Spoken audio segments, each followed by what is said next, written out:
Buenos días, buenas tardes, buenas noches. No importa dónde te encuentres mientras escuches esto. Bienvenido al programa que deseaba que el juego fuera bueno como el espectáculo de medio tiempo. Es una cosa en blanco y negro con a uno y a varios.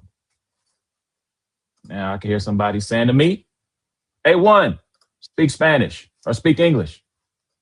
And my response to that is, sí, lo hario.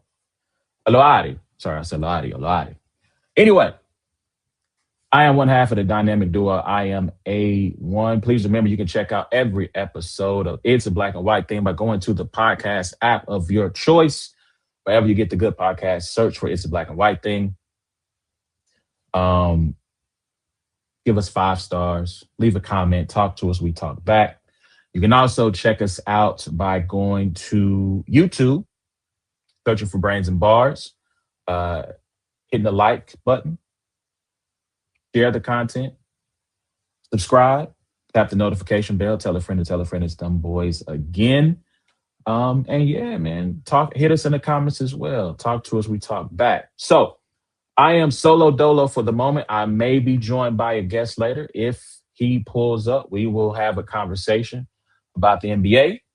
If for whatever reason I don't see him, I will I have a backup plan just in case he doesn't pull up. So have a good time, man. We're gonna have a good show. We're gonna talk a little bit about the Super Bowl. We're gonna talk a little bit about the NBA and whatever else is on your mind. Jump in the comments. Like I said, we can have a little dialogue. So without further ado, man, let's get into it. Let's talk about this Super Bowl. All right. So Super Bowl 60 went down this weekend. Patriots versus Seahawks. Seahawks dominated from start to finish. Ended up winning by 29. Scored 29-13. Kenneth Walker III ended up being the Super Bowl MVP, much to the chagrin of like my homie Ricky, who thought that the kicker should have been the Super Bowl MVP. He was not alone in that sentiment. There were lots of people who thought that the kicker should have been the Super Bowl MVP. And I'm like, well, somebody had to get them to that point. And Kenneth Walker III was responsible for a lot of the offense that took place for Seattle in that game. And so to me, he rightfully got MVP. But I want to start off by talking about the Patriots because I think nationally televised games or standalone games, lots of narratives are formed based on that. And I think people, if maybe this was for whatever reason, if you were hiding underneath the rock, maybe you're not a huge football fan, if this was your first time ever being a part of or watching the Patriots play or watching them in the Super Bowl, you might come away thinking that this team is not worth your time, that this team is not very good. And that would be an incorrect assumption. I understand that all the talk about their schedule wasn't tough. They had one of the easiest schedules in the league. I pointed out the fact that their team did not have the toughest path in the playoffs in terms of facing competent quarterback play. They had challenging weather conditions in 2 of their 3 games, which affected the offensive performance. And so I equated this team to the 2021 Cincinnati Bengals. The offense was a lot better for the Bengals, but they just kind of had these little funky games where the offense would sputter at certain points. The defense had incredible turnover luck. The defense played really above its head, over its head, all the way up until the Super Bowl, until finally Matthew Stafford was able to put enough plays together. And Aaron Donald, shout out to Aaron Donald. Aaron Donald was able to make enough plays to keep them from winning the Super Bowl. So I want to start there, and I want to give respect to the year that they had. They had an amazing season. The Patriots are about a year or 2 ahead of schedule. I saw a stat that said they set the record for the greatest 1-year turnaround in the history of the NFL that paralleled the team that mention I made of the Bengals. They're number 2. That was their 21 season was the second greatest turnaround in one season in NFL history. And so shout out to the organization. They spent a lot of money, brought in a lot of talent. You think about Milton Williams, Stephon Diggs being some of the biggest names that they brought in there. And so they did a great job of infusing it with talent. You had guys like Christian Gonzalez who were drafted. the Christian Barmore, who was drafted to the team. You have Drake May, obviously, right? Kayshawn Booty, Pop Douglas. Like they have a bunch of hand grown or homegrown talent, I should say. So they're about a year or two ahead of schedule, and they deserve their kudos for look, you got to beat who's in front of you. Whether the teams you beat are weak or not, you have to win those games. They did what they needed to do. They made it through that playoff slate because winning is partly about it's about the skill, it's about coaching, but it's also about luck. And when that luck lands in front of you, taking care of business. And they did that. So salute to them. All right. But I do want to talk a little bit about Drake May. And I want to see, I am going to be very interested to see how he does if the Patriots make the playoffs next season. So his final playoff stats, 58% completion percentage, 6 touchdowns, 4 interceptions, 6.9 yards per attempt. But the thing that was most troubling for me, 7 fumbles lost, 7 fumbles, 4 lost, excuse me. And I think the thing that I can say for Drake May, and it didn't reflect itself so much in the playoff run, but it went through the regular season. And I've talked about this the last couple of times we talked about the NFL. Not screwing up is a superpower. The ability to not throw an interception, to avoid the disastrous fumble, the disastrous interception, or boneheaded play. You don't have to be, I think one of the things that this Super Bowl showed us is that you don't have to be Mahomes or Allen or Lamar or Matthew Stafford, right? You don't have to have out of this world talent in order to lead your team to a Super Bowl, but you just have to be able to make the plays that are available to you and not be a hero. We don't need another hero. We just need to find our way home. Shout out to Tina Turner. And so I think Drake May throughout the regular season, I think, and it didn't show itself in the playoffs as much, but throughout the regular season, he was able to avoid boneheaded mistakes and boneheaded plays. And if he can continue on that trajectory, I think that the Patriots are a team that you're going to have to watch out for years to come. Now, speaking of not screwing up being a superpower, let's talk about Sam Darnold real quick. So Sam Darnold, in the regular season, was a guy who made lots of mistakes. He was very turnover prone. The middle portion of the season, he was close. I think he was close to the league leader in turnovers where that be fumbles, interceptions. And so going into the playoffs, I think the book on Darnold was, will he screw up? Can he make the right plays? Can he do the right things to not negatively impact the team? And he did that throughout his entire playoff run. Not only did he not turn the ball over, only had 1 fumble, but it was recovered by Seattle. But he threw no interceptions and he was sacked only 6 times. Now, I talked about luck being a part of this. Some of that is the 2 teams that he faced, both the Niners and the Rams, had issues generating a pass rush or getting significant pressure on them. In the Super Bowl, the Patriots' plan was, we're just going to blitz him. And I'm pretty sure the Rams probably looked at that and went, man, why didn't we take that tack? Why didn't we try that of just sending straight out blitz and straight out pressure? Because you saw that it was affecting him, right? He did just enough. He wasn't perfect. I think last week we talked about the show. I trust Sam Darnold. I do not believe Sam Darnold. And listen, at the end of this playoff, at the conclusion of this Super Bowl, I am in the same place on Sam Darnold today as I was going into it. I know a lot of people have said, well, Sam Darnold proved the haters wrong. He proved everyone wrong. And I'm like, did he? Did he really prove people wrong? I don't know if he proved people wrong. I think he just didn't prove people right. Right? I need to see another season for Sam Darnold, especially in the playoffs, right? Because the one thing I've said about that Seattle defense is that Seattle defense is going to play well enough in most games, even when they give up a lot of points. They're going to give the Sam Darnold enough chances to get it right. I think you saw it in the game, the second matchup against the Rams in the regular season. I think you saw it in the NFC title game. If that defense is good enough, especially in that back end and up front, right? Like I don't want to shortchange, Leonard Williams, Derek Hall, DeMarcus Lawrence and those guys. They are very good up front, but that secondary is so quick, so athletic, and they have length and size that they can make up for a lot of deficiencies. And so, again, congratulations to Sam Darnold. Polite golf clap. You did your thing. Like, you are a champion, and that can never be taken away from you. But for me, I need to see it again. Like, especially in the playoffs. I think Sam Darnold is stamped when we talk about regular season performance. I don't think we have to necessarily worry about him. He's 28-5 in his last in 2 years as a starter. He's stamped in the regular season. I think I want to see his playoff medal be tested. And outside of that NFC title game, I don't know if it was tested enough. The Niners were done. I mean, as a Niners fan, you heard me say it. That game against Philly was my Super Bowl. Once they won that, I knew what time it was the next week. So I want to see what happens next year with this team, and because I do think they'll make the playoffs again. What does he have for the group? So this next part, I want to play a little game here. Let's talk about over-unders. Looking ahead for the Patriots.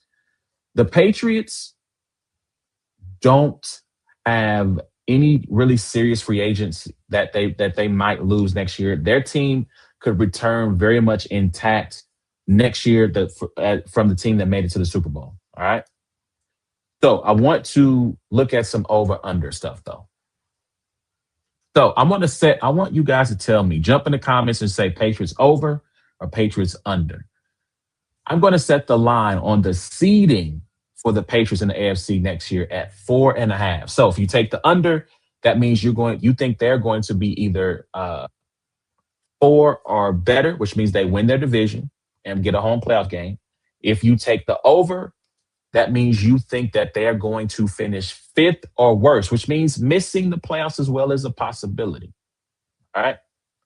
So let's take a look. I want to look at their schedule here real quick. So their schedule, their away games against the Bills, the Bears, the Chiefs, the Lions, the Jags, the Chargers, Dolphins, Jets, and Seahawks. So outside of their NFC East schedule, which they're going to have 6 games against those teams, they got to take on the AFC West. They got to take on the NFC West. Let me make sure I got that right. No, NFC North, excuse me. But they also have their 17th game is against the Seahawks. Right. So they have a first place schedule. They had a 4th place schedule last year. So the schedule is going to be significantly tougher in 2026. All right. So that's their away schedule. Their home schedule, they got the Bills, they got the Broncos, they got the Packers, Raiders, Dolphins, Vikings, Jets, and Steelers. So if you were to ask me, Patriots over under at 4.5, I'm going to take the under. Think they will win the division again. I just don't think that they're going to be I think they'll be either 3rd or 4th. This isn't an easy schedule. Lions are going to be tough. The Jags, obviously, they won the South. I expect the Chiefs to bounce back, so that's going to be a tough game, and it's going to be on the road.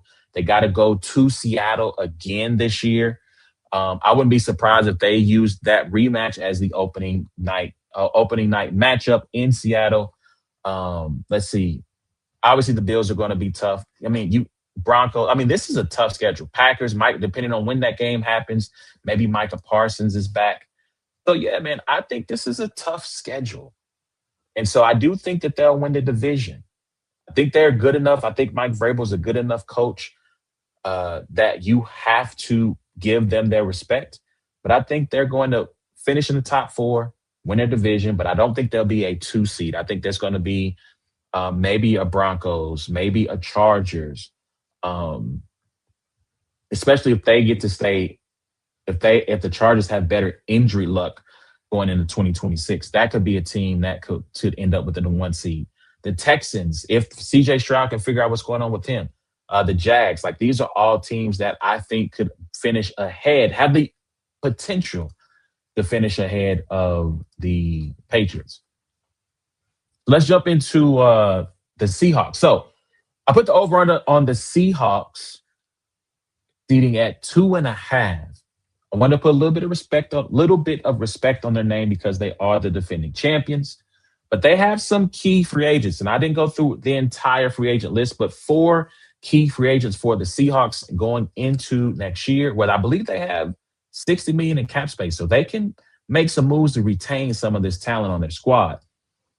We got Rashid Shaheed, we got Kenneth Walker III, we got Kobe Bryant and Tariq Woolen, who are four of they're major free agents on the roster that they might either have to replace or choose to resign. As far as their schedule, they got the NFC West, Cardinals, Rams, and 49ers, both home and away. But they have to go on the road to face Philly, Washington, Denver, and the Raiders. So they have the AFC West to take on out of conference.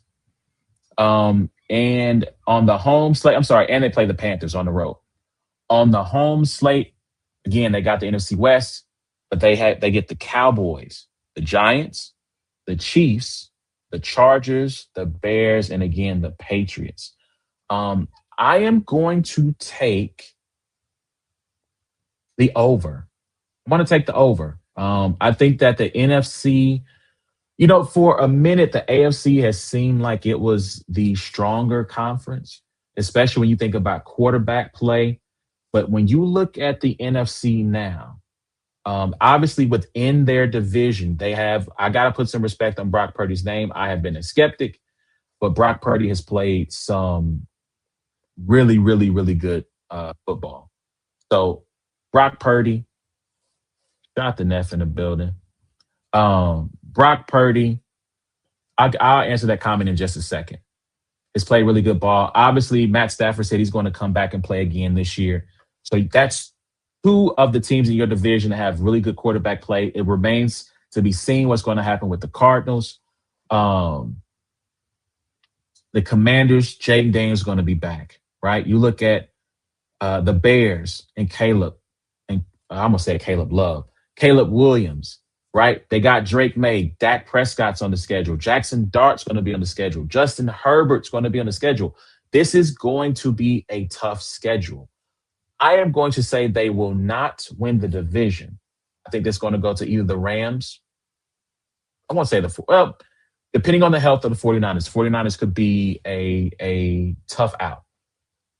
But I'm going to predict as of today in February, the Rams are going to win the NFC West.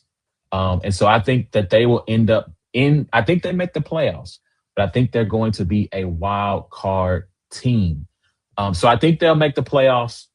I would predict that the Rams and the Niners and the Seahawks all make the playoffs again. I think they will continue their run as the strongest conference in football.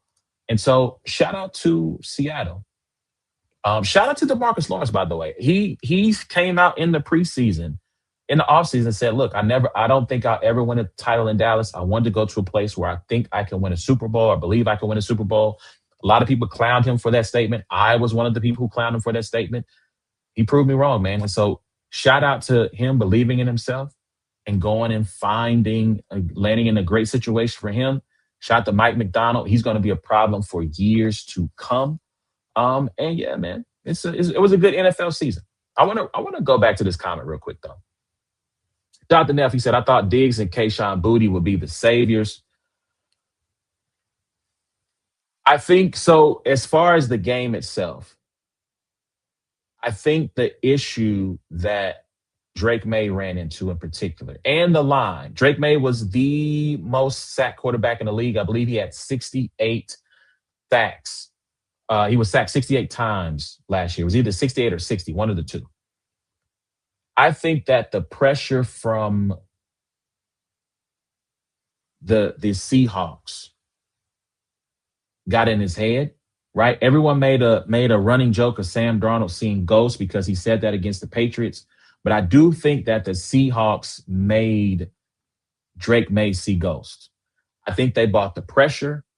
They got home quickly and effectively on those first 2 or 3 drives. And I think for the rest of the game, I'm not sure he saw the field in a way that he should have. And when he did, he was late. He was inaccurate because I do think that he was concerned about that pressure. And sacks are important. I don't want to downplay that, but if a quarterback believes that you can just simply pressure him and not necessarily hit him, I think you can get him off his mark. And I think that is what happened.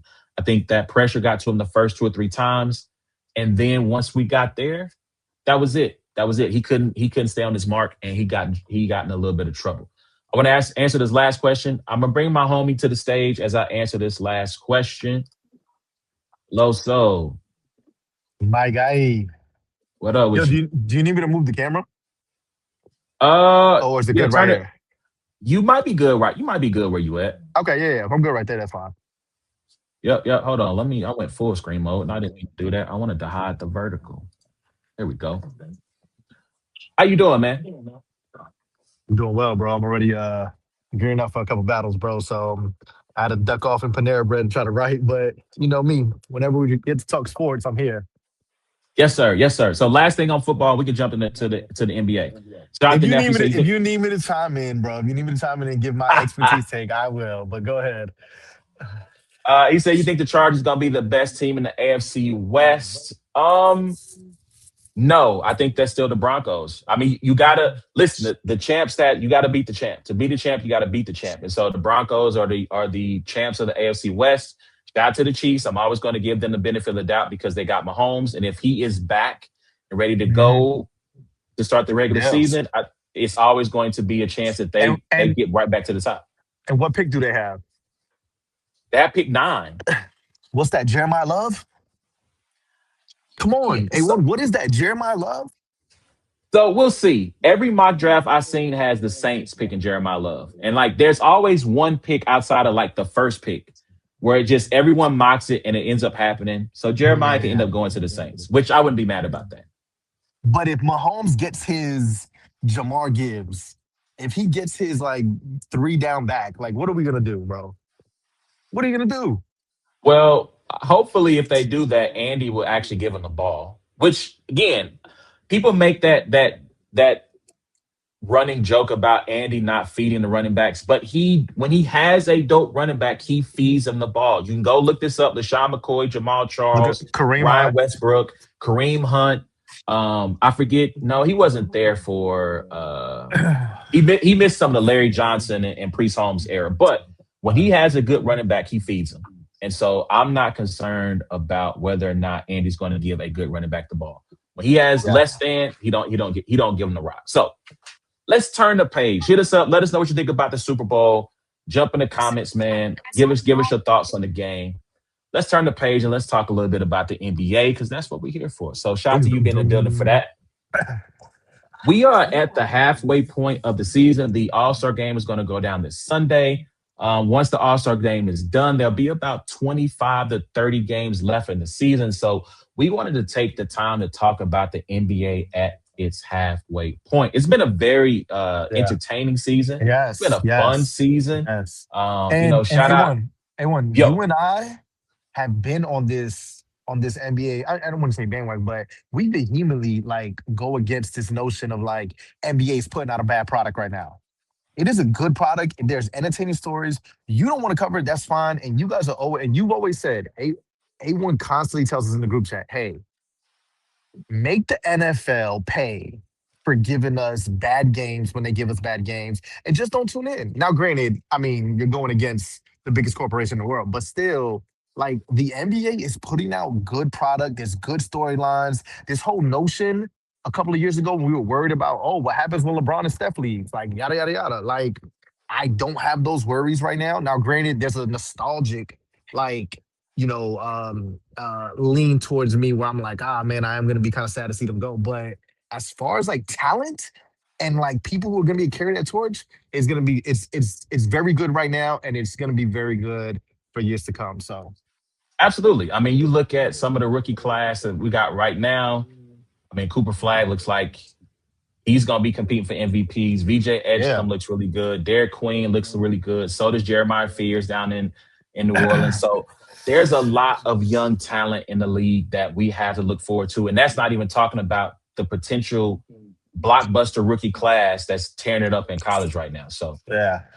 yeah, yeah, yeah, yeah. So let's get into it, man. Let's talk about it. So first off, let's talk about in the first half.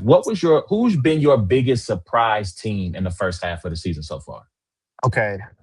Prior to the season, I had this team as potentially the worst roster, not as far as talent. I'm talking about like things where I looked at their roster and said, what moves are you gonna make? What moves are you gonna make? What could you do? Where are you winning? How are you winning games and stuff like that? And I'm gonna be honest, the biggest surprise to me is the Phoenix Suns, bro. Even though they're what are they, 7th seed right now? I don't know. But to me though, they're the biggest surprise for one. And bro, I did not like this player, but I gotta tip my hat. Dylan Brooks, bro. You you are a baller, bro. And I even was questioning that whole defensive tag that they kind of gave on him. Because I just feel like a lot of guys where you're like just scrappy and you're trash talking and just they just label you that. And he was that heart. I mean, I don't know the heart and soul, but he was like one of the anchors of that Memphis team that was kind of like pushing Golden State, yada yada. But Absolutely. man, I did not think that I didn't think he had a bag where he could average 20.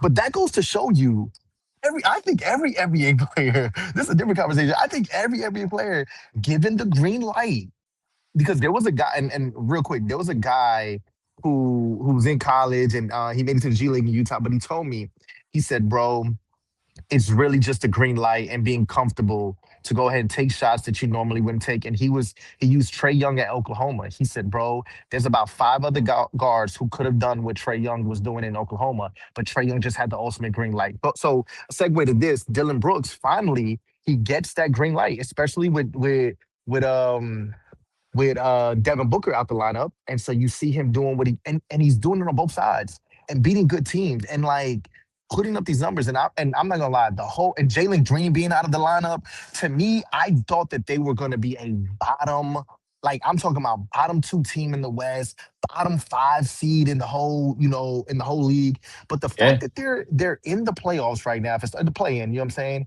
And they could still move up. I think they're right behind Minnesota last time I checked and they're competing every night, every single night, bro. If I was a betting man, I'd be like, I don't know, take the spread on the other side. You know what I'm saying? Yada yada. But bro, I mean, Royce O'Neal has been hooping.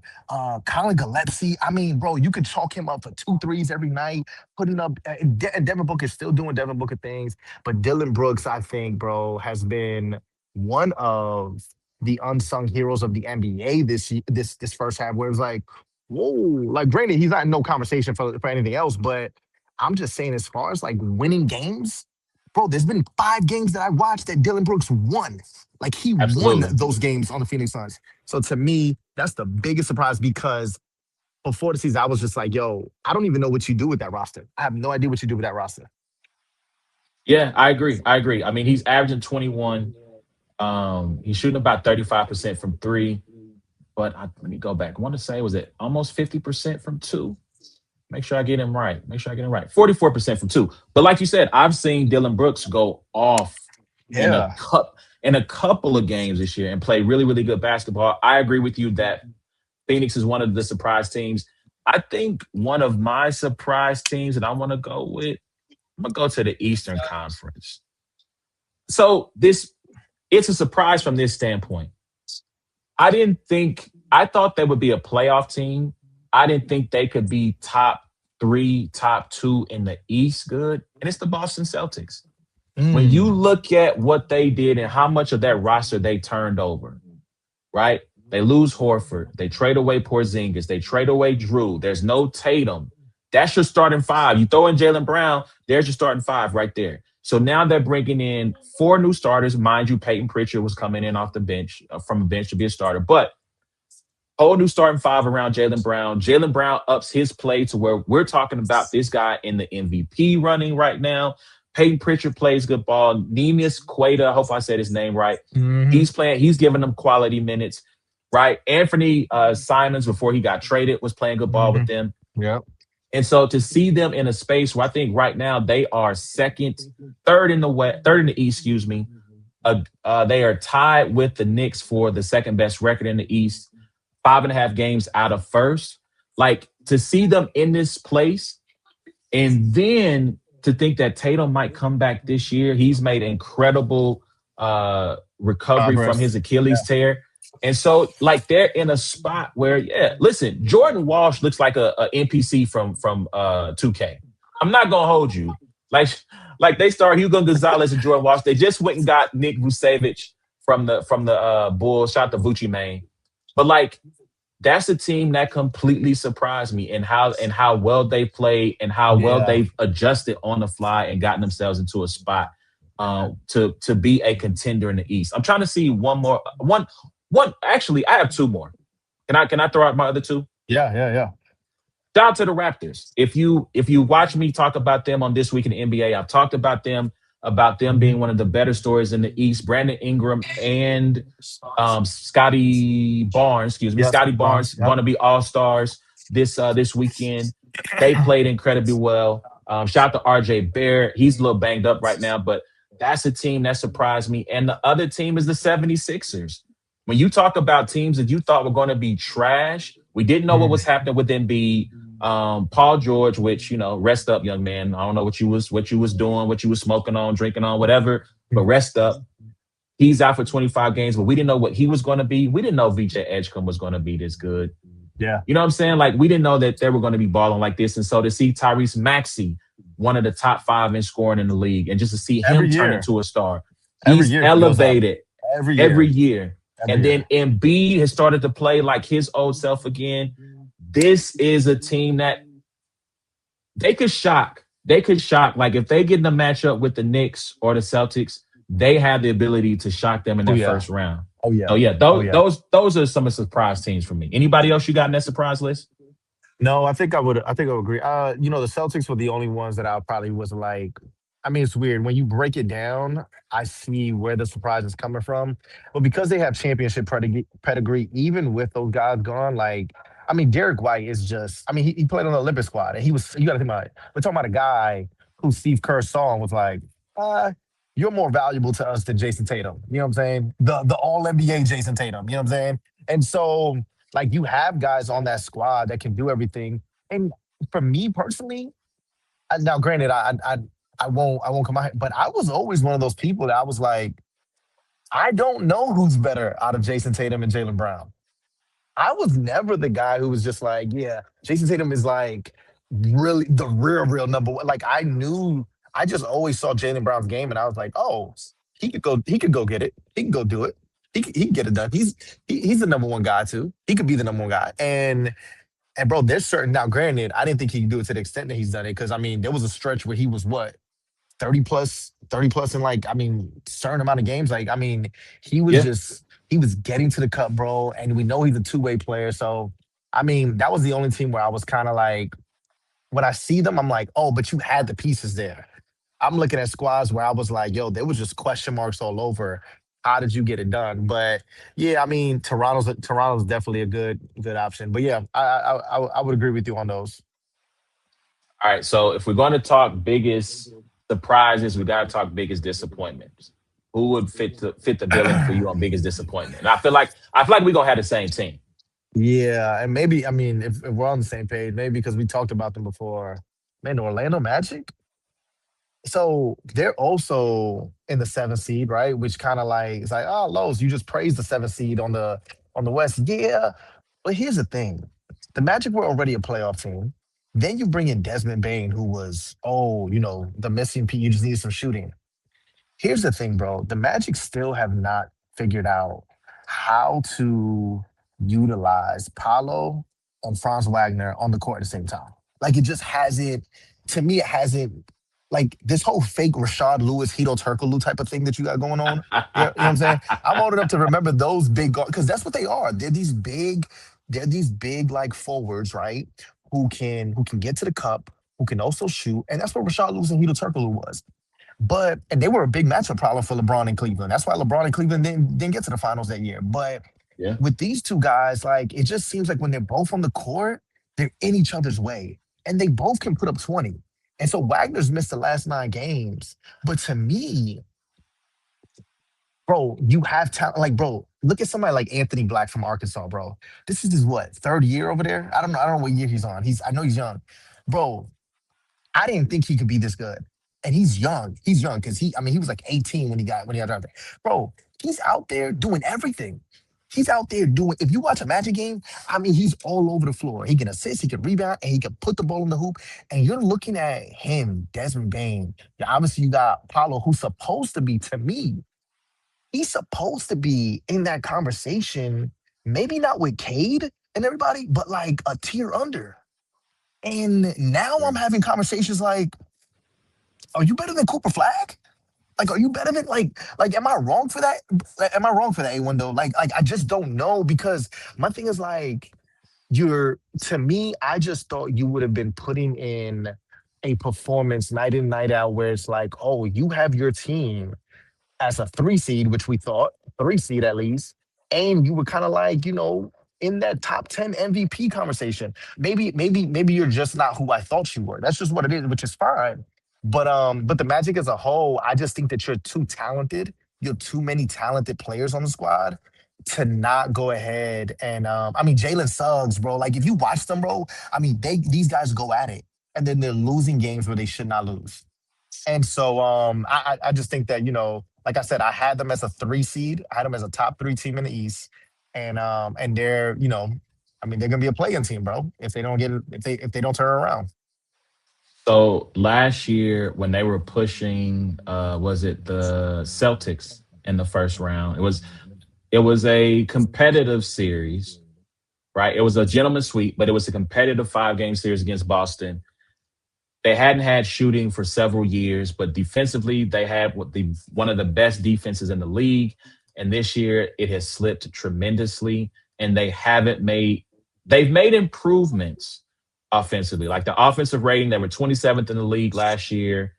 There's I mean, they've made a slight improvement. They're 21st in offensive rating. Defensively, in points per game, they were first in the league. Now they're 14th. So they have slipped, and some of it has been injuries. Um, but like you said, Paolo's not been the guy that he was advertised to be. He was supposed to be Yeah. the number one. He was supposed to be a top 25 player in the league. And when you mentioned the fact that who would you rather have, Cooper or Paolo, the fact that that is like I had to think about it. And I mean, I think right now I think you might have to lean Cooper. Yeah. Yeah. Today. I'm talking It's about today. Forget the today. future. Today. Yeah, yeah. And so I think when you look at this team, like I thought Desmond Bain was the missing piece. I think in the group chat, I think we might have thrown out like a quick prediction of who we think is going to the finals, and I picked the Magic. I just Mm. thought defensively they were going to be solid, and I thought the addition of Desmond Bain, because Desmond Bain can also, he's not just a 3-point shooter, he can also get his own shot. He can also create some offense for you, and so to see that, that they are, like you said, they were seventh in the East last year. They're seventh in the East right now. They have not improved in the standings as it from year to year. And I don't know if they're better than the Sixers. I don't know if Yeah. they're better than, just a couple of teams who are ahead of Toronto. them. Toronto. Toronto, Cleveland, right? Like, I don't know if they're better than those squads. And if they face the Knicks, I would say it'll be a competitive 5 game series, but the Knicks will win it in 5. Yeah. And that's disappointing. That's very disappointing to me because, like I said, I thought that was a great team. Trying to look and see if there's another squad that I find to be disappointing. I mean, not really. I feel like everybody else has kind of been who they've been, who they're going Yeah. to be. Yeah. I Yeah, was trying to man. think either. Nah, Nobody else. nah. Nah, I mean the Bucks. I knew I thought the Bucks would be better. I didn't expect them to be as big of a mess. Yeah. But Giannis has been in Um, and out the lineup too, though. yeah, and I mean, Giannis Yeah, kind of he's getting on my and nerves then a little yeah, bit. yeah, bro. That whole real quick side note, bro. That whole little oh what was it? Greatness doesn't chase, they attract. That's all you've been doing. You've literally been on this like Brett Favre like campaign of like holding your team hostage, which is weird, both Milwaukee, but like not wanting to do something and then like trying to play this like, oh yeah, there was there's been no, love lost over here in this household. You know what I'm saying? Everything's good. It's like, nah, bro. Like we've been watching this whole it's been the Truman Show, bro. And now granted, I'm not saying Giannis, like you haven't given Milwaukee, more than enough. You've given them a championship, given them an MVP, you've given them great years, you know what I'm saying? All this other stuff. But bro, don't try to play this whole like hero. You are the villain now. You are a villain. Get up out of here. Man, I'll say this. Giannis. I understand that you want to win championships. I understand you want to compete for championships, and I'm not mad at you for having that desire. But I think you need to stay where you are. Stop all of this. I love her. I love her not things you got going on with the organization. The one thing the Bucks have been willing to do for you is they've been willing to try to go out and make moves to make you happy, to keep you satisfied. They haven't always worked, right? They went and got Drew, they went and got Chris Middleton. That turned out to be a good deal. When that kind of ran its course, they went and got Dame Lillard. They hired Adrian Griffin when he wasn't working, although he was 30 and 13 at the time and he got fired. They fired him. You go get Doc Rivers. That hasn't worked. Like the one thing they have consistently tried to do for you is to go and find talent and put a team around you. You're never going to be loved anywhere else the way Milwaukee's going to love you because you brought them a championship. If you go to Golden State, you're just another sous chef for Steph Curry. Yeah, If you go to yeah, Miami, it's Pat Riley. It's in his genius, right? If you go to LA, it's Luca's team. If you go now, Minnesota would be interesting. it would. It would be interesting, but I think the charisma of Anthony Edwards, he's always going to be seen as he's going to shine as brightly as you. No Yeah, matter so stay in Milwaukee, let those people adore you for the rest of your career, and maybe you get a chance to chase another chip in a couple of years. It's not looking good right now, but if you get traded, you're going to be stripping the team of all the talent. And it's going to be yeah. you and another superstar and three bums. And I don't know in this NBA, when depth is the name of the game, I don't Mhm. know if that's enough to get you over the top by having just two Yeah. stars. I do think Like, though that I do think Giannis is like in a category of like one of three players where like if he moves, that team automatically becomes a contender. I do think that, but I do agree with you at the same time. Like I do think both things can be true. It's like yo, I do think that depth beats like two superstars, but like Giannis and Curry, I mean, you're gonna give up either Draymond or Jimmy. You're gonna give up some other guys, some future picks. Like, but I think that year and the next year, I do think that they would be a lot more competitive than what they are, than both teams. But and even in Minnesota and stuff like that, I think like you would be competitive, but because of how talented Giannis is. At the same time, I agree with you. It's like, what are you gonna do when OKC's playing 10 players in the playoffs? Or somebody else, you know what I'm saying? Like another team. yeah, Like you don't know. yeah, yeah. I mean, look at LA. LA has Luca, LeBron, and a most improved candidate in Austin Reeves, and they're a 5 seed. Mhm. Hold on one Yeah. second. Sorry. Hopefully you don't lose me here because my phone is ringing. I thought it was my do not disturb was not on. All right. Uh, yeah. Um, but yeah, so just stay where you're at, bro. So let's speaking of trade though, that's a good segue. Let's talk quickly about the trade deadline. Who do you think were the biggest winners from the trade deadline? The biggest winners for the trade. So I already have my trade deadline losers. Okay, so we can Um, start there if you want to. man, I'm gonna be honest, bro. Golden State, get the hell out of here, bro. And I'm gonna say this: Steph Curry is what 38. How old is Steph I Curry? think so. I think so. I can look it up. He's Okay, either 37 or 38. all right. So he's 37, right? And he is A1. I don't know if you've been watching like when Curry's on, like when he plays. He's having he's having a great year. He's having an all NBA year. You know what I'm saying? Like he would have been starting in the All-Star game. Like he's not bro. When you watch Curry play, you don't, there's never a time you're watching him and you're like, I'm not gonna lie, like LeBron, obviously, even KD though, as great as KD, like when I'm watching him on Houston, I'm not sure how much of it is the system, but I'm watching him like, that's not KD in OKC or Brooklyn or something, you know what I'm saying? Where he was like, yo, to me, Curry is still Curry because of how he plays, and it's really a lot of it is he's just in better shape than everybody else on the court. I mean, he can run for miles. So when I'm watching that, and Jimmy goes down, you have Draymond, who I don't know what you guys want to do with Draymond. I know you're being very loyal to him. And then the whole Kaminga situation, which to me, I think Kerr has done a disservice to Kaminga. But I mean, that's a conversation for another day of like how they, like, we praise the Warriors for that whole, like, oh, Curry, Clay, and Draymond, homegrown talent, and we built them up from the ground up. Since then what? Then what? You struck gold on Jordan Poole. You got him shipped out, which was stupid because he was a core piece to that championship run. But since then, James Wiseman, you failed. Kaminga, you I don't know if you failed because I think Kaminga's talented, but you dropped the ball on that, and then everybody else is just regular pack of Reggie Millers out there, bro. And Moody, I think is he's good, but like it's just regular stuff out there. And so the trade deadline comes and you hear all this talk about Giannis and then or Laurie Markkinen or Zach Levine. You know what I'm saying? Even that would be bottom low. But then you end up with Chris Stapps, bro. Like who has never panned out to who he's supposed to be. He gets flashes in the pan because on that Celtics team they were so overloaded with talent. But then you bring him over, and I'm looking at the lineup, and I'm like, what?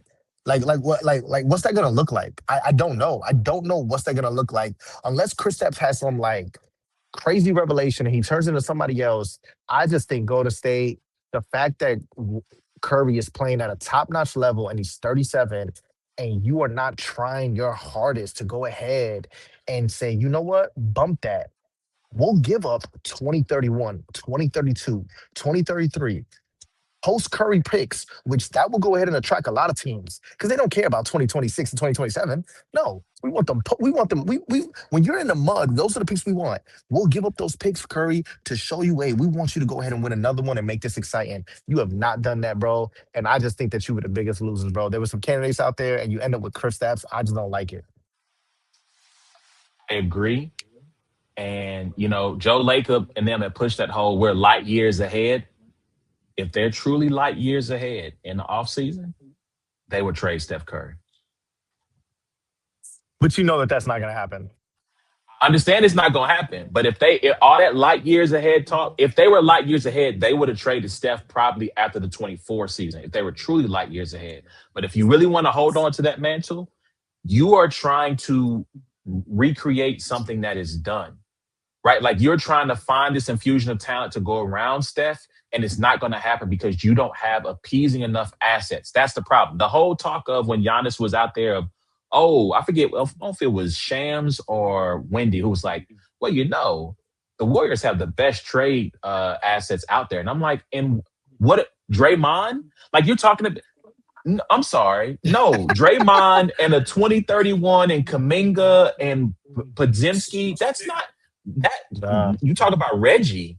yeah, yeah, And so to me, if the Warriors really want to rebuild, if they really want to build a bridge, pardon the pun, to the next generation, they would put Steph Curry on the auction block in the summer. As soon as the season ends, it says, send me your best offer. yeah. Send me your best offer. And that's how you truly rebuild that franchise. You want him to retire a Warrior, but what Yeah. matters more, him retiring a Warrior or you starting to find a life post Steph? Because if you let him retire, you're done. You But you luck would into that agree. guy. But you would agree, though, A1, that there's certain players who, as much as if it's a business and you want to go ahead and think about posts, whoever it is, there's certain players where you just kind of give that grace and you're like, we just can't do that with you. And Curry's in that category. Like you let him decide if he want. Now, if Curry wants to move on, then yeah, do that. But you don't trade a Steph Curry. I mean, listen, I get it. It's easy for me to play fantasy GM and be like, you need to trade him. It's That's another four. thing That's to, that's 4 rings, bro. and we will always be grateful. We will always be The grateful number one. for your. Wait. After the Lakers, and you could check this. You get the computer. After the Lakers, who's been the most profitable organization? The Warriors. I mean, Curry's number one in jersey sales. Curry's number. I mean, the TV deals. Like, I just think that like, as much as you want to be business savvy and think about you kind of just got to take that L because of all the W's he gave you, I or understand that. or tell me what you think. So listen, Neff says let him retire and thank him is what they're going to do. Not the right thing. That's what's going to happen. Listen, how many first round draft picks did Miles Bridges go for? Not Miles Bridges. Mikel, Mikael Bridges. Thank you. How many first round five, how many five. first round picks you think you can get for Steph Curry right now today? That was, but that was in hindsight they were wrong for giving five first. Come on, bro. How many first round draft picks did Rudy Gobert go for? Oh man, how many? I think 4. Yeah. Yeah, you could If get, I but I mean, no one's gonna disagree on the assets that you could get. But at what point do you say LOM? I'm not excited. LOM, bro. When do you say that? When do you say with that? with Curry, Or is LOM not a thing in sports? I mean Is it. So loyalty certain over assets? Come on, bro. certain players have the LOM tag, and Curry is one of them. But I get it. I get why you don't do it. But I'm telling you, bro, I would. You know what I would do? I would go to him in the offseason and say, look, what do you want to do? It ain't working here.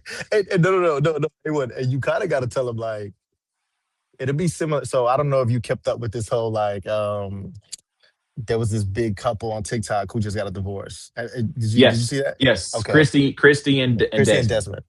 Yep. So reports were that Desmond came to Christy beforehand and was like, Christy, yo, I'm not I'm not in this no more. Like he was upfront before he got caught in the club, before all that stuff, right? Now, granted, anyone would be like, oh, he probably was cheating already before. But anyway, it's similar to that. You kind of got to go to him like, look, we're just not in this no more. It was great while it lasted. Yeah, we got kids, we got rings, and whatever. But like, yo, what is the best way that we can separate and go our separate ways? And we put you in the best situation. We're gonna put because I think Portland and Damian Lillard did well. Hey Lillard, hey Yeah. Dame, you even though you gave us no rings, you were putting up great moments over here. You've been loyal to us. This and that. We can't make it work. What can we go ahead? Where can we send you? And we sent you to a championship caliber team. Now, granted, you guys didn't do it. That's on you. But you're saying that they should do that with Curry. Listen. It's clear that we're in it for the kids, and this is not helping anybody right now. So yes, let's talk about joint custody. Let's work out schedules, co-parenting, Yeah, all of that stuff. Send him someplace else and start the true rebuild. Because if you let him retire and you cash in all the money you can make from him, the farewell tour, all that good stuff, bro, you're done. Like you're back to the '90s Warriors. yeah, It's back to the hood for y'all. The ride is over. yeah. So that's don't wait until Yeah. it's too late. You can get something for him now. Make the Oh make yeah. the make the make the move. So let me give my trade loser here. And it hurts me to say this because they started the season out 6-1. They were playing exciting basketball. They beat like the Celtics, I think, early on. I know they beat the Cavs early in the season. And I put a tweet out and I said, hey, if y'all are 500 come January 1, 2026, I'm coming to see a game in person. I tweeted at them. Mm. The Chicago Bulls, my Mm. favorite team, traded away Ayo DeSomo, Kobe White, Vucci Main. I'm, I'm pretty sure I'm missing like 3 or 4 other players in there, but those are Yeah, kind of the yeah, core ones. yeah. Good They players, got really good players, bro. really good players. They got back like 8 guards. Now they ended up cutting some of them. They ended up shipping some other Yeah, places. yeah. But my thing is, it's like you guys are trying to tank when you have 24 wins. Like you didn't decide to tank when you were like one of the worst teams in the league. I see. Yeah, Like you're so far ahead of all the teams who are in the bottom of the standings that you have no shot of catching them. yeah. And you did, and listen, you didn't trade for like now they didn't trade for bums either. Like they went and got what's my man who played at Bama who plays really hard. He was a guard Oh, for the Hornets. Colin Sexton. Colin Colin Sexton. Sexton, like Colin Sexton is going to play hard for you every night. Now it may not always end up Yeah. well, but he's going to play hard for you every night. The Bulls have 24 wins. The Pacers have 13. You have no shot of ending up with a top 5 lottery odds. Like you're going to end up 10, 11, 12th in the lottery. Yeah. You're likely going to, I get it, it's a lot of talent in this draft, potentially that could be really good. But the true franchise altering players are going to be maybe top 8. I'm going to be generous to say top 8. Unless you have some lottery luck, you're not going to move up. And the thing that really bums me out about the Bulls is this. They lost a coin flip with the Dallas Mavericks last year. The Mavericks ended up in the 13th, like either 12th spot, and the Bulls were 13, or the Bulls are 13, 14, one of the two. Had the Bulls won that coin flip, they would have Cooper Flag Mm. instead of the Mavericks if they had won that coin flip. So you missed out on Cooper Flag. You look at this draft class, you see how stacked it is, and you go, okay, this team is going to be. They were the Bulls and the Heat are like the annual play-in match, like that's like the play-in invitational, Always. And the Hawks. and the Hawks. And Yeah. it's just like you just blew this team up. At least you were fun. At least you were interesting. Maybe you weren't a championship caliber team, but now it's just like it's just a bunch of mismatched hodgepodge Yeah. pieces playing Yeah. out the string, and you have no direction. I don't know where you're going. Yeah. And it makes me sad. Like I mean, Dallas obviously is also my other big loser because they traded Luca for, a Panera sandwich. You pick two from Panera. You know what I'm And they saying? And eventually so got, yeah, because even though, I mean, okay, A1, so what do you say to the people like, well, we got Cooper. Do you equate Cooper in that Luca trade? no, no, because that was your own pick. That Yeah, but wasn't but for that them, wasn't that but for them, the way they're looking at it is we don't even get those well, that's the thing though. Your probability wasn't even good though. What was it? 1.5 chance that you were gonna get that yeah. pick? Bro, it was out of these world odds for them to get that Yeah, pick, and they yeah, yeah, won it. yeah. So I mean, you lucked in the Cooper Flag. That was blind luck. So And don't so go ahead. You Maverick fans, don't go be like, oh yeah, we got rid of Luca, but we got Cooper. Nah. nah, because that's not what happened. Y'all lucked into Cooper. Yeah. So that's my other loser. I think for winners, I'm going to look at the Cavs getting James Harden. So I understand the book on James Harden is that he's when it matters he won't come through, but he doesn't have to. Which I disagree. I'm one of those, as much as you're a Westbrook apologist, I'm a Harden apologist. And I hate that. But that's, we can talk about that whenever you're ready. But go ahead. Also, hold on. Somebody wants to hold on. The highest draft rise in NBA history. Yes, someone Wyatt Borden. I think he thinks you're his goat. So Wyatt Borden, there's your shout out right there. Your Loso is your goat. Shout out to you, my guy. All right, so Harden, he when how many games in his career has he come through in the clutch in the playoffs? Not the regular season. He's an amazing regular season player. Okay, You can't. so There was that but one wait, game in wait, the wait. bubble. Yeah, but what you're gonna and this is what you guys like to do. You guys like to go ahead and take these game seven stats, right? My only problem with that though is like when I pull up the stats, I mean, his point per average is not terrible. And one, it's a 7 game series, bro. It's a 7 game series. I remember, and here's the thing: I'm also a Curry like stan, but I'm gonna be real. Harden has the most wins out of any player, bro. That's including LeBron against those Warrior runs, bro. Against the Stephen Clay, against the Stephen KD, against Stephen, like all Harden has the most wins against that dynasty. Then, when they were going at it, this is the year that Chris Paul gets hurt. You want to know what we named again? Hey, James Harden, you were up 3-2. Kevin Durant ends up leaving after game 5. You know what I'm saying? You couldn't get it done. When I went and looked at those stats, Curry had that one game. I don't know if you remember where he scored 0 in the first half and he dropped 33 in the second half. Bro, Harden averaged. This is not me. This is nothing else. I'm talking about just average, bro. He averaged like 34, 35 in the first 3 games and the last two. You know what Curry averaged? Curry averaged 24, but no one talks about it because Curry ended up having a better supporting cast. My only thing is, bro, a lot of those Harden years, especially in the Houston and the Rockets, bro, he was just running into better teams. Yes, he didn't do what you saw him, them 60-point triple doubles or whatnot, when it quote unquote mattered the most, right? You want to see it in the game 7 is close it out. But bro, if he did it game 1, 2, and 3 and 4, and he's going against all these juggernauts, Clay, KD, and all that stuff, come on, bro. I'm not I like to me, that whole choking stuff, trust me. I understand like he quote unquote disappeared, like he disappeared with Brooklyn and he got hurt. LA, he's like, I mean, Philadelphia, he had a bad, I think it's more so his stain on how he departs from teams. I think that's more of a story than just him not showing up. But I'm talking about, bro, to me, he's been the best offensive player in this generation, bro. In this generation. From the 2010s, he's been the best offensive weapon I've ever seen in the 2010s, bro. And we're in 2026, and I still haven't seen nothing like James Harden. One man show. But I say all that to say, I understand this whole narrative, whatnot.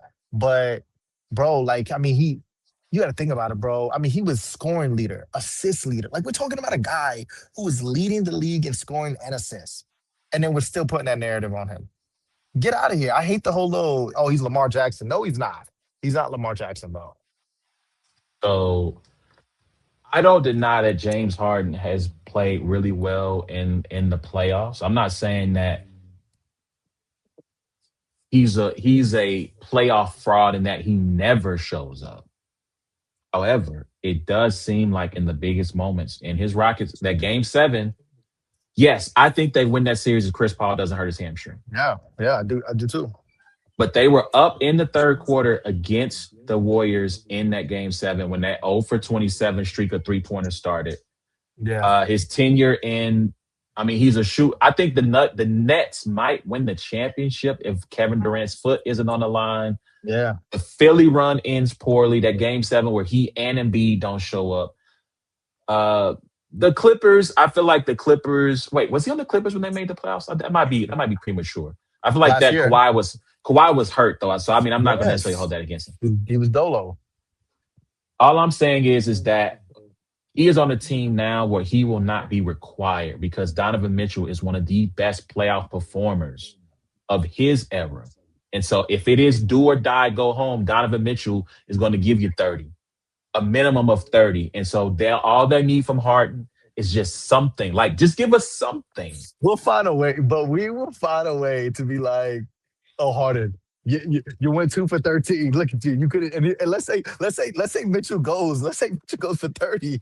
We'll take the magnifying glass and put it over there. It's like, yo, but you just told me he wasn't required.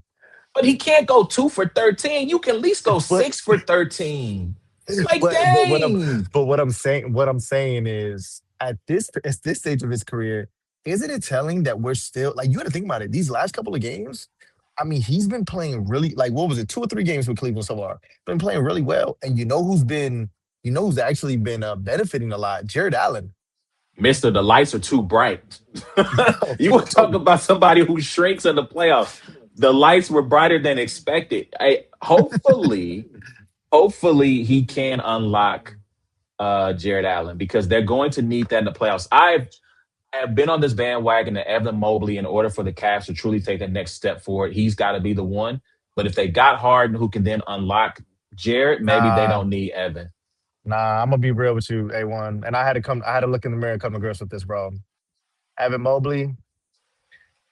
Look, bro, we gotta let sometimes we just have to admit we're wrong about certain players. You're just not him.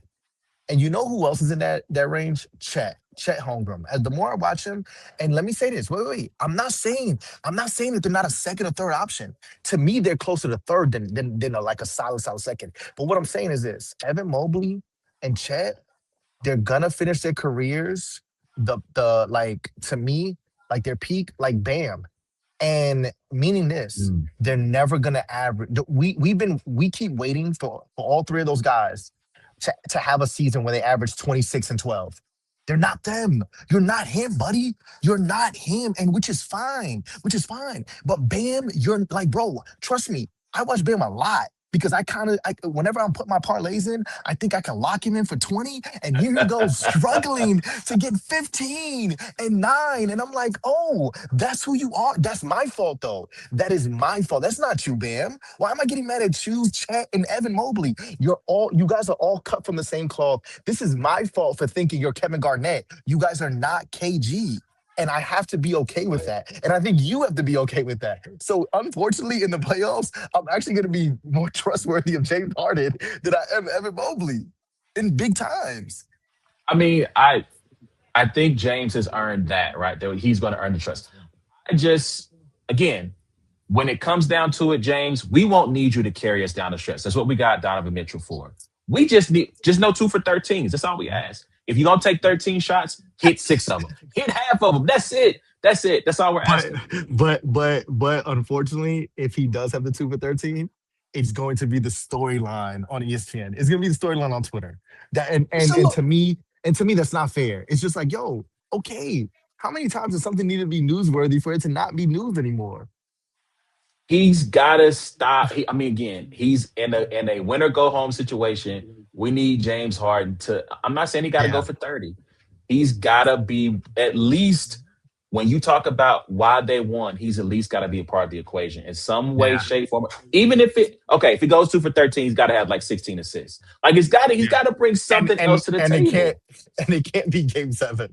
You like you do it any other game, but it can't be elimination. That's the thing. It cannot be an elimination game where you go that. I'm just Because they're saying. gonna I'm kill just you. saying. I would so actually, you know what? Now thinking about it, I would say my winner because I couldn't think of a winner. Um, Even though one of these moves were before the deadline, I would say the Wizards, bro. I would say the Wizards, and I like Trey Young over there. And here goes another hot take. I'm one of those guys where I didn't think. I don't think even though I mean technically he's getting a little bit more lot because Trey's been out.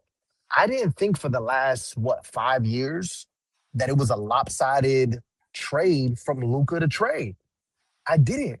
Trey got to an Eastern Conference Finals before Luca. Trey was going deeper in the playoffs. Trey was leading the league in total points and total assists before Luca. Yeah. So that whole narrative, like, yeah, Luca's playoff stuff was more sexier because he was going against the Clippers, Paul George and Kawhi, and dropping game winners and stuff. But to me, I didn't think of that. So I think Trey having to start in Washington, who Washington was already a good defensive team. Now here's the thing: you add Anthony Davis now. If like let's and this is all predicated on Anthony being on the floor, but you add Anthony Davis, now they're even going to be a tremendous defensive team. Which to me, the reason why I'm so excited about that is because what is Trey's biggest weakness? Weakness. It's his defense. Defense. Yeah. That's defense. And granted, that's not effort. I don't think. I think it's just his size. There's certain players where you're just like, you know what? Yeah, of course. No, that's Curry. I think that's Curry's biggest thing his whole career. You know what I'm saying? It's not effort. You see Curry over there shuffling his feet and contesting shots, but it's like so much he could do. But when you have a great defensive team with Anthony Davis there, I think that that was a good move. And I think the Wizards, you're gonna see them, bro. They're gonna be a playoff team, bro. They're gonna be a playoff team this year. So I think the thing that's interesting is they're obviously tanking. They have to. They have to. If they end up in the top 4 of lottery odds, their pick won't fall outside the top 8, which allows them to draft one of these studs in the upcoming draft. So if you look at Trey Young, AD, Alex Sarr, Trey Johnson, Bub Carrington, Keontae. I forget if there's 2 Keontaes. I think this is Keontae or Keyshawn George, I think. Keyshawn Yeah, George. yeah. So you look Keontae's at the in what, young Utah, right? Utah, yeah, yep, Utah. Yeah, yeah. Keyshawn George. So I think you look at what they have in the young talent and what they've added in this uh with these two stars.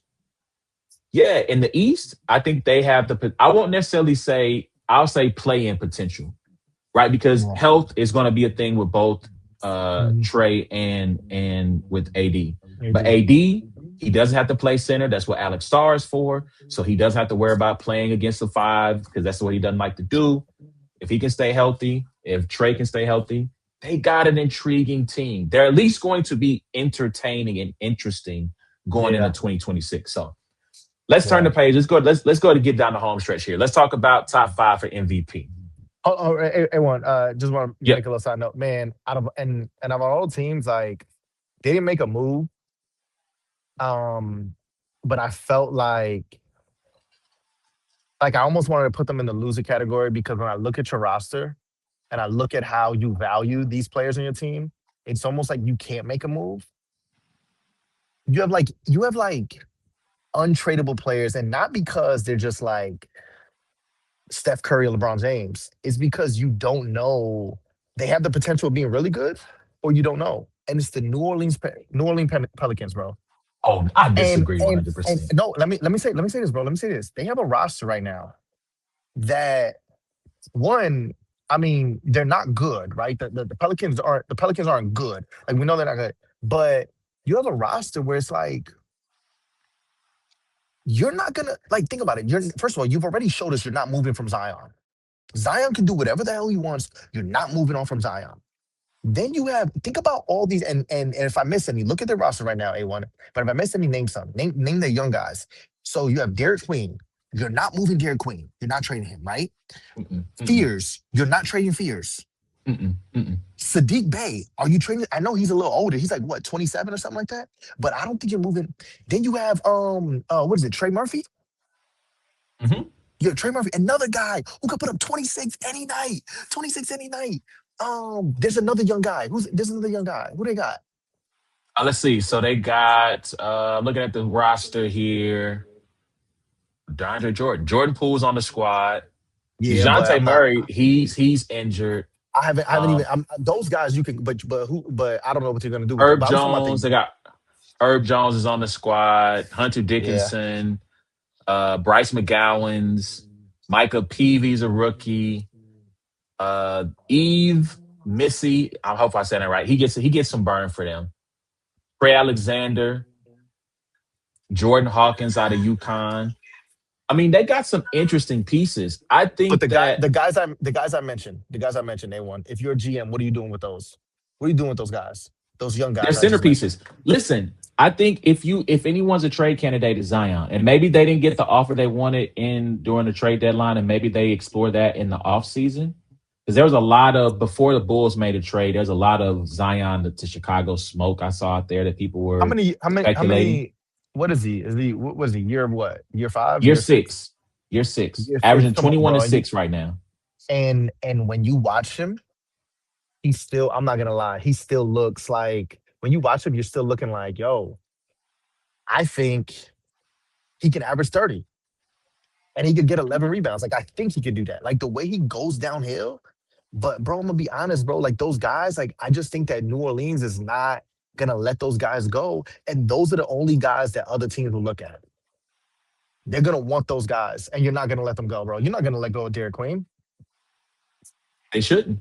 And I think the concern with the Pelicans is that they gave the pick they gave up for Derek Queen, right? So they gave up an unprotected first round pick in this year's draft to go get Derek Queen. And so Atlanta's gonna have two picks in the first round, and one of them's going to be like a top, let's just say 8, right? At worst, top 6, top 8 pick in a loaded draft. And so I think that's why, to me, you explore the trade for Zion. It hasn't Yeah. worked. It's not working. You go and trade him. Hopefully, you can pick up a first round pick in this year's draft from a team that has a high lottery pick. And then you can start over with Jeremiah Fears, Derek Queen, and that pick and rebuild your squad. Maybe DeJounte Murray comes back. Maybe you trade him as well because, I mean, you already got Jordan Poole. So that feels like a little bit of doubling your What's Poole? assets. Is Poole hurt right now? I don't think he's playing. Let He's me see. He's playing. only I don't. Where the hell is he at? Let me see. Let me see. I don't know if I can click on his. Let's see. Check on news. I think he played. Let me look at the stats. Get the last time he been in a game. Of course, now this thing is not giving me what I need. I don't know. I have to look into it. I have to look into it. I'll let you know though, because it's not giving me Yeah. his game log. But and I haven't watched the Pelicans game lately. It's been a I while haven't since I seen watched him. the Pelicans play. Yeah. But nah. But I mean, I understand what you're saying. If they keep Zion, I think they got something interesting. But if they trade him, I think they become infinitely more interesting. You're Yeah. right. He has been out for a while. Okay. He's been out for a while. All Okay. right, so let's look at MVP. Who you got your top 5 for MVP? All right, top five, man. And number five, and this is off the top of the head, but this is who I got. I got Victor Wembanyama, bro. Victor Wembanyama, and the reason, first of all, I mean, that's a good pick. I mean, he's been out a little bit, but I think that the Spurs are. I mean, they've proven they're better than OKC. I think that they've proven I mean, OKC won zero smoke with the Spurs, zero smoke with the Spurs. The only reason why I have him at five and not higher, I just think that, I mean, even when he's out, I think the Spurs can win games, bro. And I think those guards, I mean, bro, they just have great players all around. At number Hold on. four, Before you keep going. And they just got Jared McCain. That is not fair. I don't know if you remember Jared McCain last year with Philly. oh, you talking He about you was talking about playing. OKC? Yes. Oh yeah, yeah, yeah, yeah, yeah, yeah, yeah. Yeah, Yeah. So they but I don't know, bro. I mean, this is Jerry McCain post ACL, right? Because you're talking about when what the Jerry McCain you're talking about is pre the ACL tear, and he was hooping. But post ACL, I got to see it. I got to see him do something before that. Because in Philly, it wasn't like he was like after he came back from the ACL. I don't think he was doing anything crazy, or he wasn't even doing any what he was doing before. well, he had just came back though, Yeah, that's what I'm saying. right? So before we use the not fair, for me, I need to see something on the court post ACL. Torn meniscus, not ACL, by the Oh, way. okay, okay, Torn okay, okay, meniscus. okay, okay. I looked that Yeah, up. yeah, So that's what I'm saying. And in this landscape, torn ACLs are just like it's like having Tommy John surgery. You have it, you come out, and you may yeah. not be 100% the player you were, but you are not that far away. And he's super young. That's not fair, bro. I'm just saying it's not fair. But you were saying Yeah. Wimby. I have 1B5. And like I said, the only reason why it's higher, I just think that the guards are just really, really talented and they have a good team. At number four, um, I'm gonna have Jokic, bro. I'm gonna have Jokic. And I was watching the Nuggets without Jokic. And Jamal Murray is gonna, I mean, you set this back in COVID. You think I Top don't know if you 10 still hold bucket getter in the I don't league. yeah, I don't know if you still hold that title in 2026, but in 2020, you were telling me that when him and Donovan Mitchell were going back and forth and he was going to the Lakers and putting up 45 against LeBron and AD, you did say that. And so when I'm watching him without Jokic, he can still do that. But there's another guy on the Nuggets who I like a lot, bro. Man, he's a small forward. Peyton What's Watson. the Peyton Watson? Oh my goodness. I'm watching Peyton Watson. I'm like, man, he's like if like Bones Highland met like Mike, like fused with Michael Porter Jr. Like he can hit the three, like and not an offensive weapon like Michael Porter, but he was hitting like he's moving around, he's playing defense. He's like what he had. I mean, just this is just me going off the eye test. He's like what 6'6" maybe? Like he looks that Yeah. tall. You know what I'm He's saying? like six. He might be taller than that. I think Peyton Yeah, he Watson is might. like Yeah, 6'8", might maybe even be six taller than that, nine. bro. And he's playing both sides and he's running like I was watching him and Jamal Murray and I was like, man, bro, like he looks really, really good. And so, I mean, Jokic came back, you know what I'm saying? Obviously, I think the only rough game he had was the Pistons, but that was a tough game to come back to, you know what I'm saying? But he ended up putting up a triple double after that. And so I mean Jokic is Jokic, you know what I'm saying? So I got him at four. I got three, Cade Cunningham. I think Cade, um, even though I knew that the Pistons were going to be good last year, I think they quote unquote surprised some people and whatnot. And but I think that this year, them being the number one seed, now granted, no Tatum, you people could throw that in there or whatnot. But to me, I think that I mean he's just showing like, yo, he's the man. And even though he doesn't have like he's not like putting up 30 every night, anytime I've watched Cade look at his squad and look up at the scoreboard and say, "Oh, we need a bucket," he could go get a bucket. He could go get a bucket, bro. He could go get a bucket. He has the size, he has the court vision, all that stuff. And so I have him at three. Um, and so this is where I'm kind of like doing. I don't know where I want to go with this one, but um, I'm be real, bro. I think I'm gonna go. All right, I'm gonna just go Luca at two. I'm gonna go Luca at two. I kind of want to put him more, but I'm gonna Luca at two. And the reason why I said Luca at two, I know I put this in the chat. I was like, A1, bro, the man is averaging what 39 and 9, 30. 31 and 8. You know what I'm Yeah. saying? 8 and 8. Like I Yeah. mean, crazy. Now in the month of January, this is just me from remembering when I was like in the month of January, he was putting up like 34 and something something and doing it on 55% shooting, bro. Mhm. 55% shooting.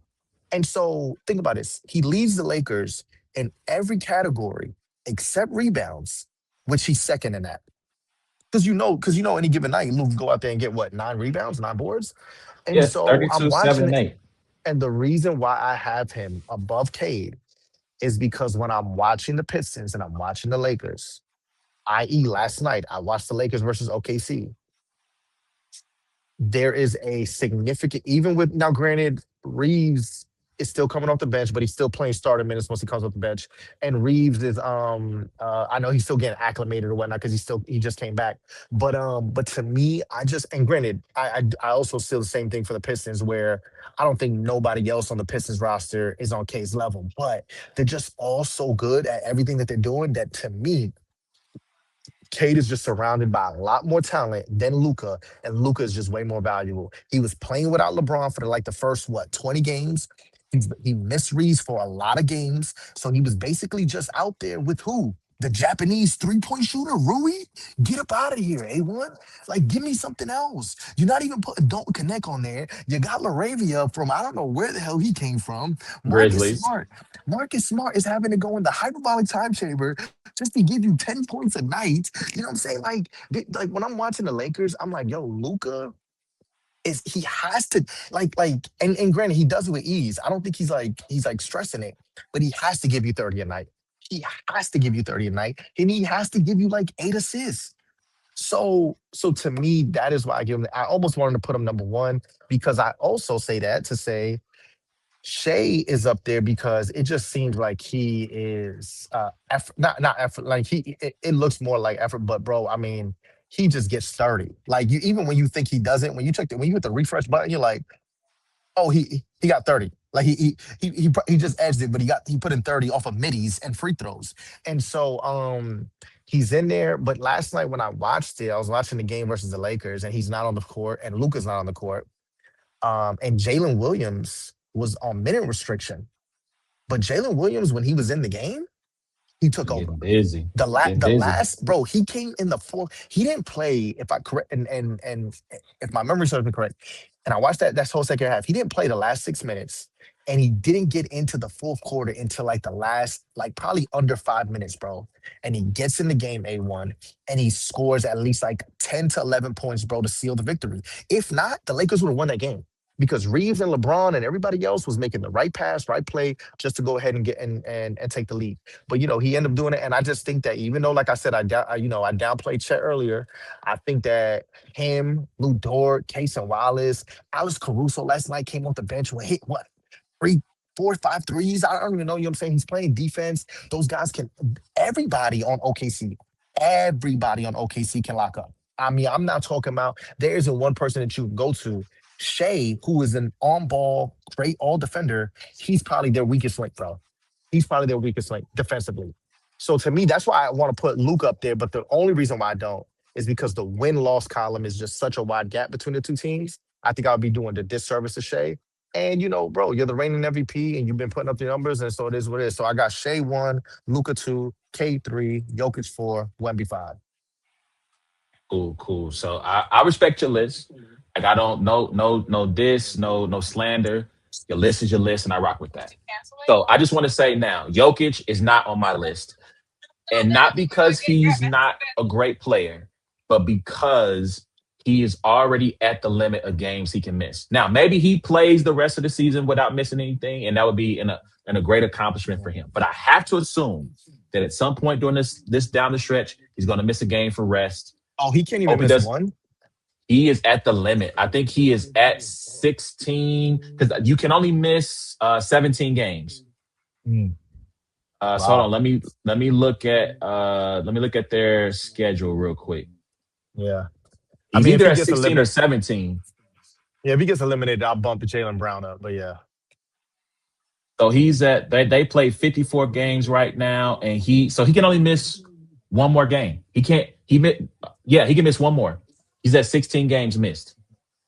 And Mm. so I just don't know if he's going to get through the rest of the season without missing two more games. So that's why he won't be on my list, right? It's no shade to him. Obviously, if he was at 10 games, he would be top three, easy.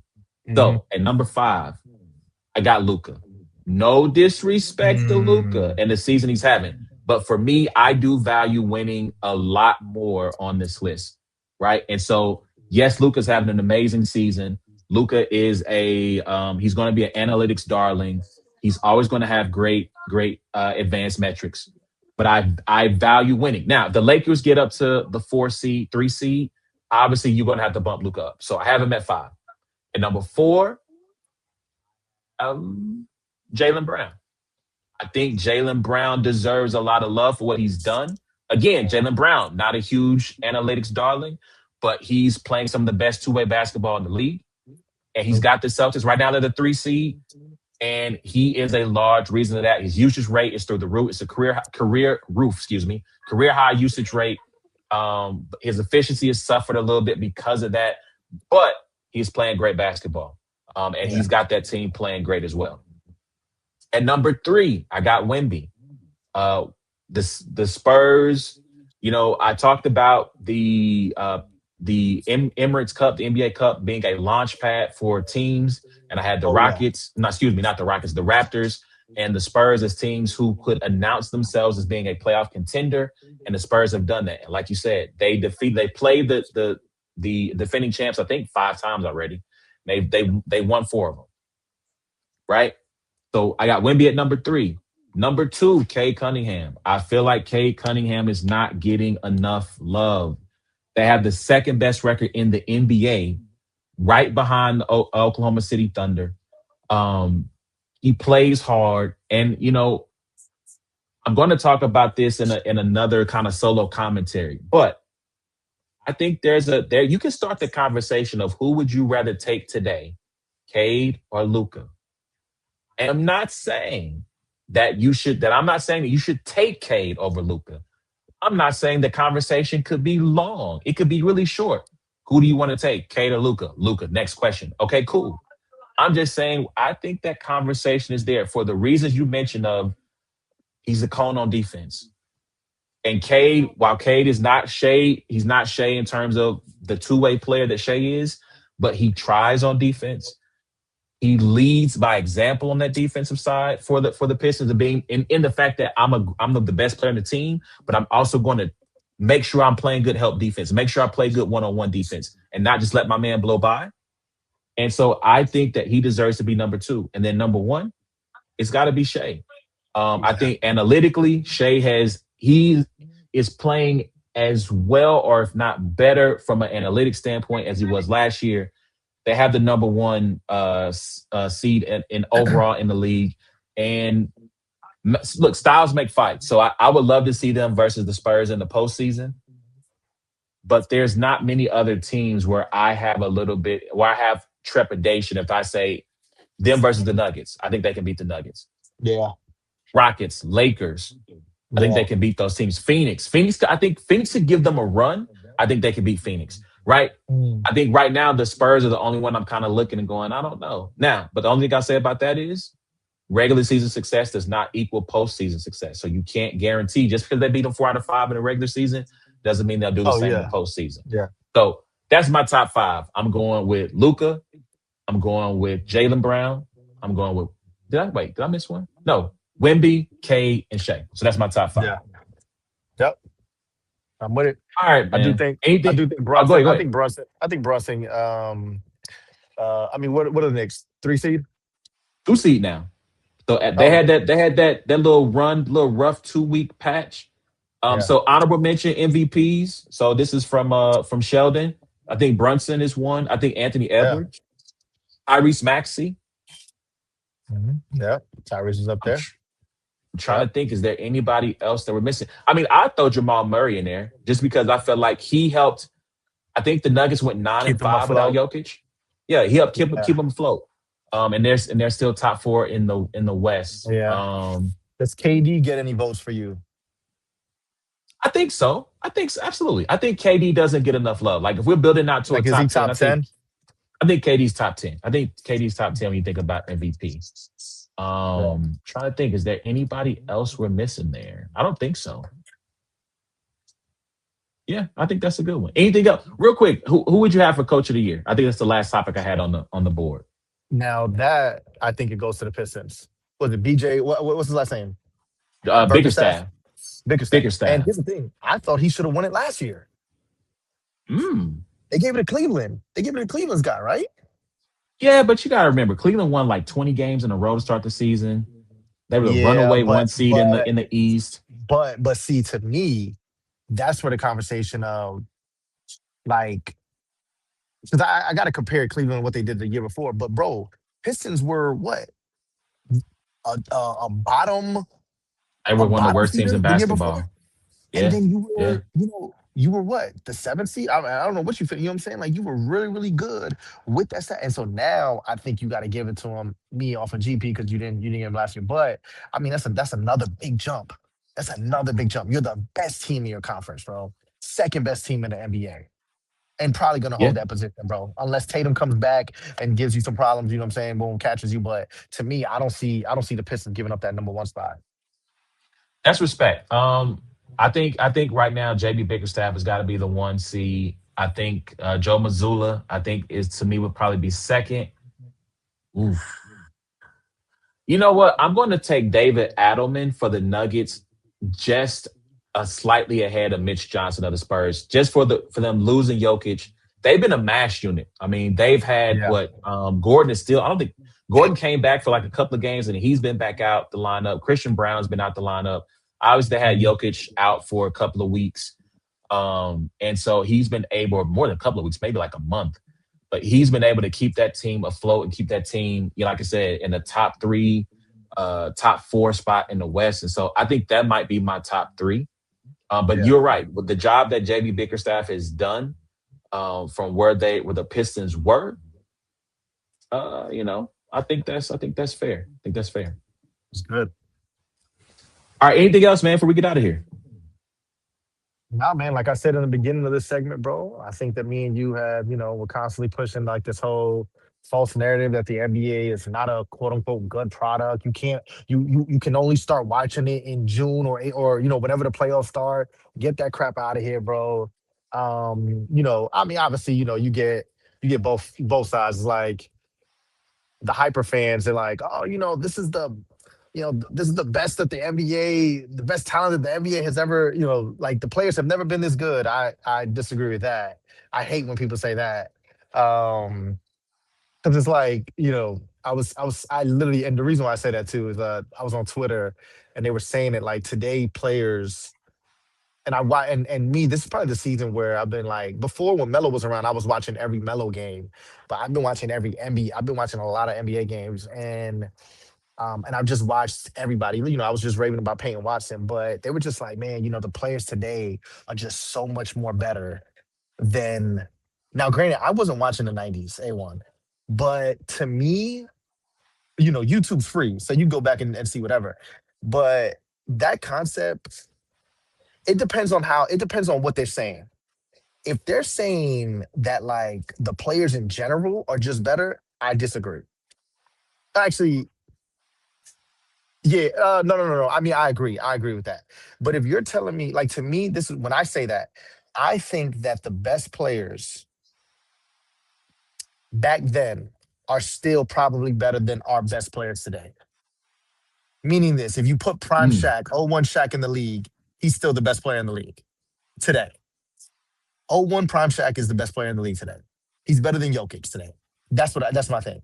But what I do think, A1, what I do think, now let me say this. And this is what I'm saying. So when people say that, I'm just like, yo, when we say that players are talented, more talented today, I think that's more of a conversation of the roster number 3 all the way down to 15. Not absolutely. necessarily, not that Kobe, not that Shea is better than Kobe. I think Yes. I do think that Aaron Gordon is better than Derek Fisher, though. Do you see what I'm saying? Where, Yes. yeah, like those players, like player 3, 4, 5, like, yeah, Peyton Watson to me is better than Rick Fox. You know what I'm saying? Like that to me is true. But Shea is not better than Kobe Bryant. Like at least when I'm watching it, like Jokic, you're not better than Prime Shaq. Like I mean, there's probably areas in which you are, but I'm Yeah. just saying Yeah. Yeah. you fit those guys in today. I'm just like, yo. So that's why I'm like the talent. Yeah, if you want to start getting into the guys who aren't max players, yeah, but those players. So when I see people saying that, I'm like, yeah, like hold your horses or whatnot. I just think that there's great storylines. Me and you, we were talking about storylines before. I think we were even arguing about the Christmas games that happened like beforehand. when the NBA finally put them out. And I was telling you, I was like, man, I just feel like they could have like set it up a little bit better, but it was still good. I just think day in and day out, bro. The Hornets, bro. The Hornets. Can we show them some love? Like even though they lost that game, um, they lost the game to the Pistons. Even after Miles Bridges and Musa whoever, Diabate. yeah, two of your starters get kicked out. They were still competing. They were still competing, bro. I think that all the talk about the draft class coming next year, to me, I'm like, whoa, are you even going to be like? Don't get me wrong, like just off the eye test and potential and stuff like that. Yeah, I see it. But are you going to be better than this draft class? Because this draft class, think about the year that Cooper Cup is having to have just to be like the runaway rookie of the year, which we all thought he was going to be. But if Cooper Cup was slacking, Con Canuple, Super bro. flag, You but know I what I'm got you. saying? Yeah, Cooper Yeah, Flag. yeah. Yeah, Cooper Flag. You know what I'm saying? Con over there and Dylan Harper, if he was anywhere else besides San Antonio, he would be averaging 15 a night, bro. Averaging 15, but he's coming off the bench because there's three other guards ahead of him. You know what I'm saying? You have all these rookies or whatnot. I just think that like there's a lot of talent right now, a lot of talent coming in, great storylines. We're trying to see like who's gonna do what. The vets are on their way out, but I mean, we'll see, bro. And I know everybody's like, oh, and then I think the Spurs whooping OKC is letting you know, like, yo, pump the brakes on this whole repeat thing. Pump the freaking brakes on this repeat thing. You got to go through San Antonio, bro. And we're about to see, we'll see what that looks like. Yeah, yeah. So let me show some love real quick to this draft class. You mentioned Flag, Harper, Edgecombe, Knipple. Trey Yeah, Johnson VJ. has Yeah, Trey Johnson can shoot. Like I don't know if you've seen him for the yeah, Wizards. yeah, yeah, He's got a burner on him. yeah, Colin Murray Boyles is a nice depth piece for the Raptors. Cedric Coward is playing really yep, well for the Grizzlies, yep, but he's playing for the Grizzlies, so no one's noticing it. Let me see who else. I mean, Walter Clayton Jr. had one of the dunks of the year. Um, yeah. He just Drake got Powell. moved to Memphis. Yeah, yeah. Nick Clifford, like for the Kings, like there are players here who um are maybe not headliners, but like Ryan Kalkbrenner with the Hornets. Like they're just you go up and down this draft class. There has been some really nice contributions They're all from producing, top to bro. bottom. From top to Yeah. bottom. And so yeah, like I'm excited for this draft class. I'm excited for what's to come. Um, here's the last thing I'll say, and I'll shout out to Sheldon because he had this comment. The whole talent conversation is all relative to how the game is played or the trend to how to play the game. I hear what Loso is saying, and I think the nuance on what you're saying is that today's players are more skilled because they have to be right. Like if you're playing the four, you got to be able to not just rebound, but you have to be able to have some sort of jumper on you, be able to defend, rebound. Whereas in the 80s and 90s, your four was just your garbage man in some cases. Like maybe you get a Karl Malone, right? Yeah. Maybe you get a Larry Johnson, guys who can Charles Barkley, guys who can do it all. But like mostly your job is to set the screen, get people open, be physical, be tough, and rebound. And I Yeah. think that to me, I'll say this. There was more variety in how the game was played back then versus now. It is more homogenous. It's more dribble drive, five out. We're trying to get into the paint, get to the layup, or kick out to the three, right? And so the game is not there's not as much variety. There is variety. I don't want to act like it's not, but it's not as much variety. And there's the skill set. Everyone's trying to do the same things. Everyone's trying to get a bag. And that's just not everybody's thing. It's not everybody. Everybody won't have a bag. And so, Yeah. how can you make yourself valuable if you can't? You talked about the opportunity to get shots up. If you can't get 20 shots up a night, how can you make yourself valuable to a team so that you get minutes Yeah. and get burned? So, yeah, man, I agree. I think it's vice versa. The generational talent could play in any era. Shaq could play now. Obviously, he fits in his era. KD could play in the 2000s era, Mhm. or late 90s 2000s era, and so on and so forth. So I agree. I agree. So this is going to be a super long blown out. But this is going to be our this week in the NBA segment. So I'll get this. I won't have as many clips and stuff posted, but for those of you who've been rocking with me on this week in the NBA, I did drop I reran the story I did on tanking just because it was a hot topic based on what was going on with the Wizards, with the Jazz, with other teams who are actively not trying to win to improve their lottery odds. So that is out on the channel right now. So go check that out. This, like I said, this is mid-season report card will be on be this week's edition of This Week in the NBA. So Loso, I appreciate your contributions. Always, Appreciate you man. pulling up. Yes, sir. Um, that's our time. How do I end This Week in the NBA? I'm trying to think how I do it. That's our time. Before you hit the exit, jump in the comments. Let me know what's the best thing you saw this week in the NBA. What games you're looking forward to. Remember to hit the like button, subscribe, and hit the notification bell so you can tap in to know more about This Week in the NBA. And for my guy Ward, in his absence, Loso, appreciate you pulling up. Man, yeah. Y'all have a good week. All right, man.